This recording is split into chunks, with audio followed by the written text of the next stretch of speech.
Hi బిడీస్, అందరూ ఎలా ఉన్నారు? మా ఊర్లో పండుగలు జరుగుతున్నాయి, పెద్ద జాతర కూడా అవుతుంది.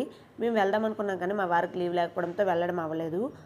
వాళ్ళ తాతయ్య అయితే మా పిల్లల కోసమని టాయ్స్ తీసుకున్నారు. వాళ్ళ బాబాయ్తోని ఇక్కడికి పంపించారు. వాళ్ళ బాబాయ్ వచ్చేసరికి వీళ్ళు స్కూల్ టైం అయిపోయింది, పాపం ఓపెన్ చేయలేకపోయారు. స్కూల్ నుండి రిటర్న్ వచ్చేసరికి వాళ్ళ ఎగ్జైట్మెంట్ చూడండి.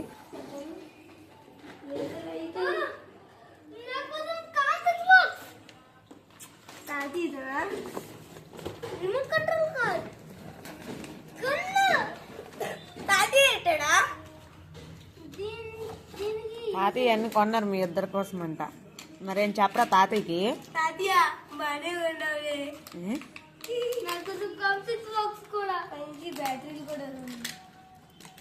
నచ్చాయా మరి? నచ్చాయా? బాగుందా? సరేనా? అన్ని 2 తెచ్చారు. ఈ రోజు ఎలాగా November 14th కదా, చిల్డ్రన్స్ డే. వాళ్ళ తాతయ్య అయితే వాళ్ళ గిఫ్ట్లు కూడా పంపించేశారు. మా వీడియోస్ మీకు నచ్చితే లైక్ చేసి సబ్స్క్రైబ్. Thanks for watching.